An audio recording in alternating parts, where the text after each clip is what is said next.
देखिए, राजस्थान का रुख हम करेंगे, राजस्थान के बारे में भी जानकारी हासिल करेंगे, ग्राउंड पर आपको लिए चलेंगे, लेकिन उससे पहले पूजा का रुख करते हैं। राजस्थान को लेकर कुछ अहम जानकारी हमारे पास है। पूजा।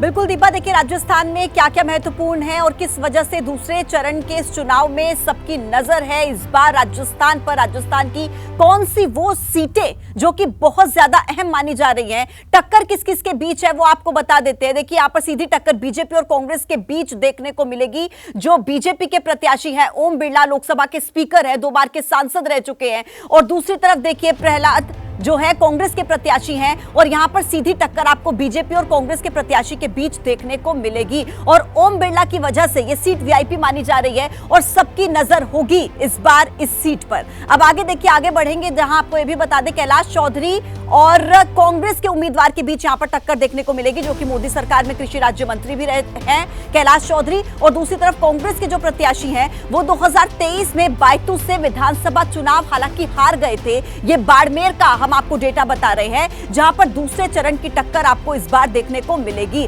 और यहां पर देखिए निर्दलीय प्रत्याशी जो हैं वो भी मैदान में हैं। तो क्या यहां पर जो मुकाबला है वो त्रिकोणीय होता है या फिर किस तरीके से यहां पर मुकाबला देखने को मिलता है, इस पर आज सबकी नजर रहने वाली है। जी दीपा।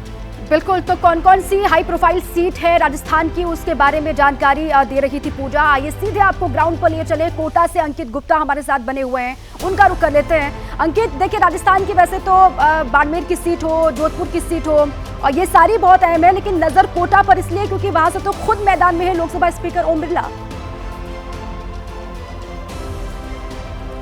बिल्कुल, देखिए दीपा, आपने कोटा का जिक्र किया, तो कोटा में फिलहाल मैं मौजूद हूँ। मैं जोधपुर सीट पर मौजूद हूँ, जहां पर केंद्रीय मंत्री गजेंद्र सिंह शेखावत चुनाव मैदान में है तीसरी बार। लेकिन कोटा की सीट का पहले जिक्र कर देते हैं, तो वहां पर जो है लोकसभा के स्पीकर ओम बिरला जो चुनावी मैदान में है, और ऐसे में ये चुनाव अपने आप में काफी महत्वपूर्ण हो जाता है। लेकिन क्योंकि मैं जोधपुर सीट पर हूँ, पहले आपको यहाँ एक तस्वीर दिखा देता हूँ कि इस वक्त यहाँ चल क्या रहा है। इस वक्त मैं एक पोलिंग बूथ पर मौजूद हूँ, और देखिए यहाँ पर मॉक पोल पूरा हो गया है। यहाँ पर जो अधिकारी हैं उन्होंने साफ तौर पर जो पोलिंग एजेंट्स यहाँ पर आए थे, जो मॉक पोल है वो कंडक्ट करवा दिया गया है। मॉक पोल का मतलब क्या है कि जो तमाम पोलिंग एजेंट्स होते हैं उनसे कह दिया जाता है कि अगर आपको ईवीएम को लेकर के कोई जो है भ्रांति है, कोई जो है डाउट है, तो आप चेक कर लीजिए। ऐसे एक पोलिंग एजेंट यहाँ पर आए, पहले इनसे बात कर लेते हैं। ये बताइए, आपने भी मॉक पोल किया है? हाँ जी सर, मैंने भी मॉक पोल किया है। मशीन को लेकर के कोई दिक्कत नहीं है सर। उन्होंने कई बार जो चुनाव के बाद में मशीन के ऊपर सवाल उठ जाते हैं, जबकि सुबह से नहीं सर, इस बार मॉक पोल हुआ है, मशीन पूरी तरीके से। आपने भी मॉक पोल किया?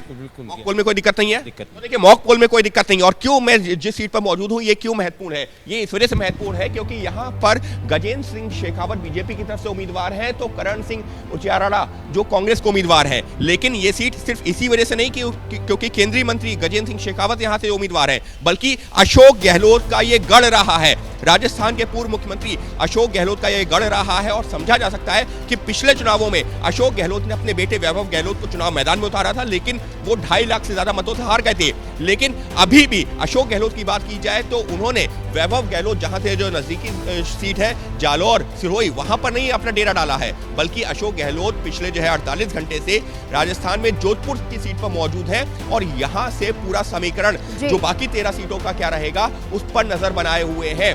और राजस्थान के लिए इस वजह से ये जो दूसरा चरण है काफी महत्वपूर्ण। जी बिल्कुल, 13 सीटों पर राजस्थान के चुनाव होने हैं इस फेज में। और पिछली बार जोधपुर से पूर्व मुख्यमंत्री राजस्थान के अशोक गहलोत के बेटे वैभव गहलोत मैदान में थे, और उनको हराया था तब भी केंद्रीय जल शक्ति मंत्री गजेंद्र सिंह शेखावत ने। इस बार भी वो मैदान में है, और इसलिए ये सीट बहुत इंपॉर्टेंट हो जाती है, बहुत अहम हो जाती है।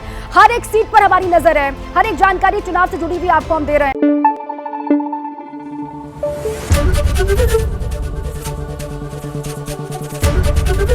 एबीपी न्यूज आपको रखे आगे।